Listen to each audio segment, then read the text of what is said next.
How do I become an individual who practices active listening? Yes, because it's a win-win situation. Today, what are we told? We are told one of the problems in society is that people don't listen to each other. And many a times when you have conversations with people, people in their minds are thinking about how to respond to you. Do you agree? They're not actually listening to you. Yes.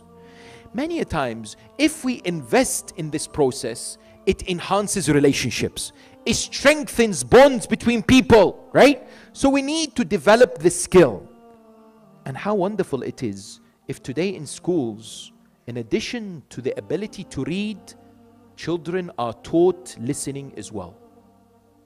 In schools, they're taught reading, but seldom are they taught how to listen. And it's an art, it's a skill, it needs to be developed. Let's go through some of the principles very briefly of what makes an individual a conscious, active listener so that we can apply it gradually in our lives. The focus of the person who is an active listener is the other person. They allow the other person to shine. They break the ego or selfishness. If you're a good listener, what matters is the other person, not you. Yes?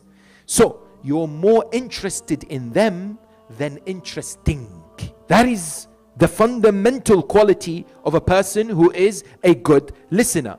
You show care and empathy and you suspend judgment. What does an active listener need to do?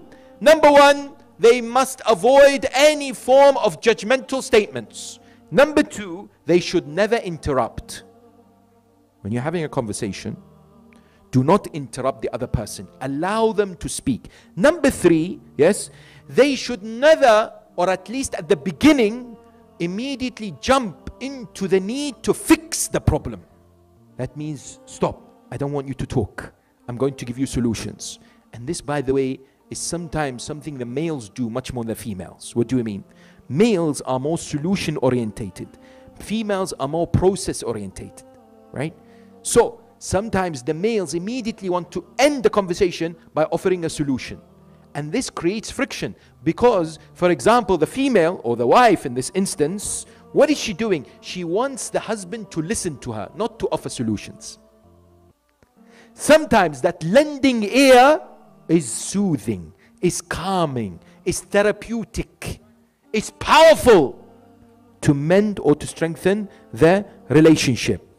What are the key things, therefore, that must happen in order for active listening to take place? Here I will mention what? I will mention 5 key points that we need to do so that we develop in this particular regard. Number one, we need to ask and ensure that we elaborate.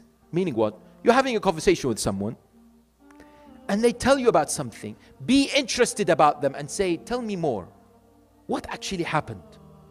They will feel that you are actually engaged or much more interested in what they're saying than you or what is about you.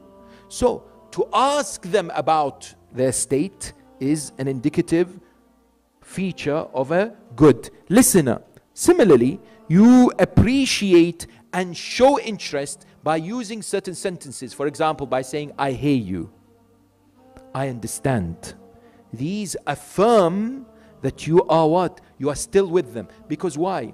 Because they say there are people who either ignore or pretend or are selective listeners. What do we mean? There are those who completely shut off. There are those who pretend that they're listening, but they're not. There are those who only listen if the conversation is good. Yes? But what you and I need to do is to realize that if we have a good conversation with somebody, yes, we are winners and they're winners. Why? Because what happens is they will feel good, which is a good quality to have from between believers. You are helping them. And also you will feel good because you are an agent or a tool to enhance their understanding and to help them in their situation. So, number 2 is to show appreciation. Number 3, non-verbal communication. Listen with your eyes. What do I mean?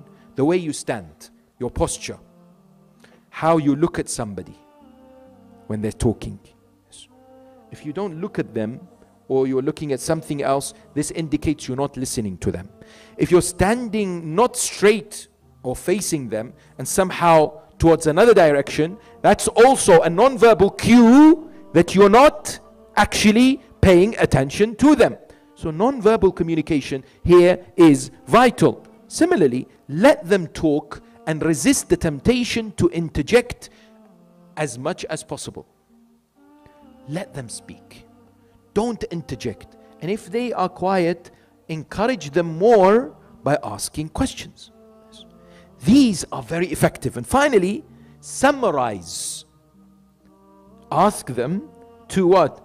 To somehow clarify things. The problem is sometimes in conversations, when you and I are not active listeners, we get a message in our mind. And that message, we begin to build on it and build on it.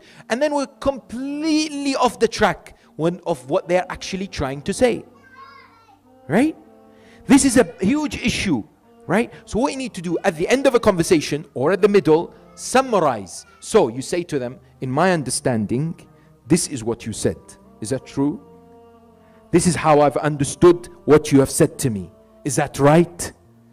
And therefore, you reiterate what they have presented. And that's why you see that that particular presentation, if we place effort, if we invest in the skill, this will improve relationships between people. Yes, people love good listeners. Those therapists are good listeners, aren't they?